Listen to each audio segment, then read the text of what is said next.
ஒரு பெரிய ஒரு ராஜா இருந்தாரு. அந்த ராஜாக்கு சந்தோஷமே இல்லை. அப்போ அவர் என்ன பண்ணாரு அப்படின்னு சொன்னா, அந்த சந்தோஷத்தை தேடி அலைந்து கொண்டே இருந்தார்.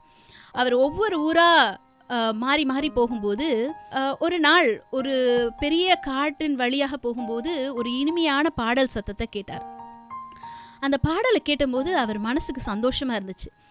அந்த சந்தோஷம் அடைஞ்சோடனே அவர் நினச்சாரு, ஓகே, இந்த பாடலை கேட்கும்போதே எனக்கு சந்தோஷமாக இருந்துச்சு அப்படின்னா நிச்சயமாக இந்த பாடல் பாடுகிறவன் எவ்வளோ சந்தோஷமாக இருப்பான், அவனை எப்படியாவது நான் பார்க்கணுமே அப்படின்னு சொல்லி அவனை தேடி அலைந்தார். கடைசியாக அவனை கண்டுபிடிச்சார். அவனை கண்டுபிடிச்சு, நீ இவ்வளோ சந்தோஷமாக இருக்கியே, உன்ட்ட அப்படி என்ன இருக்குது அப்படின்னு கேட்டாங்களாம். உடனே அந்த மனுஷன் சொன்னானா, என்கிட்ட இந்த சட்டை இருக்குது அப்படின்னு சொன்னானா. இந்த சட்டையா? சரி, இந்த சட்டை எனக்கு தரியா? நான் அதற்காக எவ்வளோ பொற்காசுகள் எவ்வளோ பரிசுகள் வேணா தரேன். இந்த சராஜாக்கு அந்த மனுஷன் அந்த சட்டையை கலட்டி கொடுத்தானா.